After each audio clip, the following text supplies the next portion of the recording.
Good morning, Abby. It's Monday, and I want to use this first video to have a conversation about social media addiction. And the best way I think I can do that is by actually bringing in the two people who inspired this particular video project that you and I are going to be working on, Hank and John Green.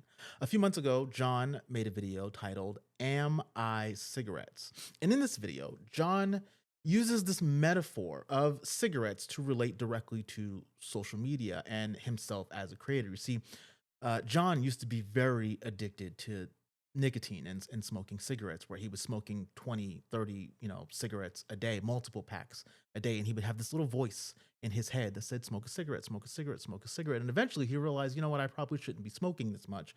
Let me stop. So let me use, nicotine gum. But of course, nicotine is highly addictive. So he became addictive to the nicotine gum. And that same little voice in his head was telling him to chew nicotine gum. And he would say, no, I just had a piece 20 minutes ago. And it would say, it doesn't matter, chew nicotine gum again. And eventually he was chewing so much gum that when he went to his doctor said, well, the amount of gum that you're chewing is like 3 to 4 packs of nicotine of cigarettes a day. And that's too much. You should probably stop doing that. So eventually he broke that nicotine addiction, but he found that he's still addicted because that voice in his head is still telling him the same thing, except now it's related to the internet, where it's open the internet, search the internet, scroll the internet. That same little voice inside his head, he could be reading a book and it'll just say, open your phone, open the internet. And I relate to that so much because I have that same voice inside my head where like I've had to set an app limit for how long I use Reddit. I have an app limit of 1 hour. I'm only allowed 1 hour of Reddit every single day because I was getting to the point where I was opening Reddit and I didn't even realize that I was opening and I'm scrolling through it and I'm just like, why am I here? And I would close out of the app and then before putting my phone away, I would open the Reddit app again out of just like a muscle memory and it was ridiculous. So I had to put an hour limit on it. Anyways, that was John's video. So then Hank replied and said, you know what, John, I loved your metaphor, but I don't actually think we're cigarettes. I think we are food. Because, like food, information is nourishment, and food can be nourishment. And there are things on the internet that nourish people, that do good for people. And unlike cigarettes, cigarettes can never do good. The things that are on the internet can do good. And he made this whole long video, articulating this point how there's a lot of junk on the internet, just like there's a lot of junk food, highly addictive junk food on the internet. So, yes, we are more like food, and what we choose to do and put out on the internet makes us either healthy whole foods or awful junk foods. But you can be addicted to food just like you can be addicted to anything else. And I thought that that metaphor was also very good. But I have a slightly different metaphor that I think helps me really encapsulate what I think about today's modern internet. So, I don't disagree that we are cigarettes. I don't disagree that we are food, but I actually think that the better analogy is we are guns. And I'll tell you why. I'll tell you why. Because unlike food, food kills you. Junk food specifically kills you very, very slowly over a long period of time. So even if you're addicted to eating McDonald's, you're not going to die from having one Big Mac. But as Americans know all too well, you could die from interacting with one gun. I don't say that to come from a place of, oh my God, guns are bad, all guns are bad, because I don't actually think all guns are bad. I think that guns can do a lot of what we need as humans and bring us together as a community. There are actual responsible gun owners who come together as a community and share their love and community of guns, and that turns into other things. They grow families together, they raise families together, but this one centralized thing of guns actually is the thing that brings them together. But then on the other hand, you have awful human beings who take those guns and commit mass shootings and destroy the lives of hundreds, thousands of people in an instant. And I believe that social media is doing that exact same thing. And creators on that platform are doing those exact same things because one single viral video can spread like that.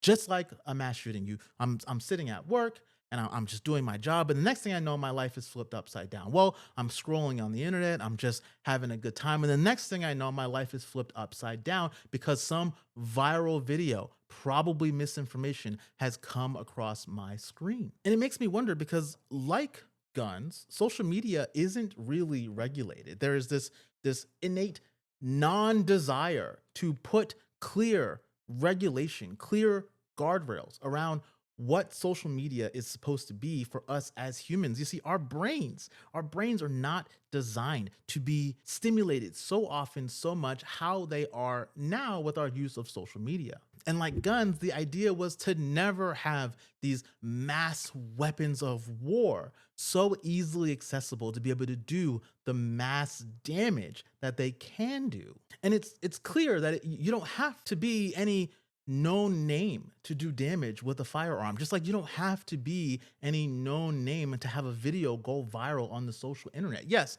of course, it's much easier for a Hank and John Green or a Casey Neistat or a so and so. It doesn't matter to go viral, but anyone at any time could make the right video that pops the algorithm, that gets the right attention, and that goes viral. And nowadays, we're seeing that even misinformation, lies are going as viral as ever, and the damage that those videos, that content is doing to the audience is, and I'm not, obviously not, comparing it one to one, but the damage is vast. The damage is vast, and it happens so fast. Unlike cigarettes that kills you slowly, unlike fast food that kill you slowly, that do damage to you slowly, guns and social media can do damage very quickly to a lot of people. But it's not all doom and gloom. I think creators have a responsibility to choose how they use their platform to make sure that it cannot be weaponized against people in a vast manner. And I know that that's asking a lot for a lot of people, because we know that these algorithms are designed to have sensationalism or craziness or nonsense or outright lies spread as quickly as possible. But it's up to us, the responsible gun owners, to make sure that our platforms are a place that cannot be weaponized against a mass audience. And again, I know that's asking a lot. But while it may be asking a lot, I don't think that it's asking the impossible. And all I can really say is I will try to do my best to make sure that the things that I put out on the internet, the things that I put out into the universe, be it on the internet or in the real world, aren't designed to cause mass damage. They are designed to help people. They are designed to keep people informed. They're designed to connect with people like you and I are doing. I don't give a damn if other people watch these videos. I miss you. I miss our connection. And this was just one way that I thought that we could have that connection. And like guns, we can use this channel, this platform, to bring ourselves together, to build a community of me and you together. Now, maybe we'll do that for a week or two and then realize we don't actually love this, or maybe this will change our lives. But either way, I'll see you on Friday. Holy shit, that video was 8 minutes long. I definitely didn't mean for it to be that long. I will try to get them shorter in the future. Okay, love you. Bye.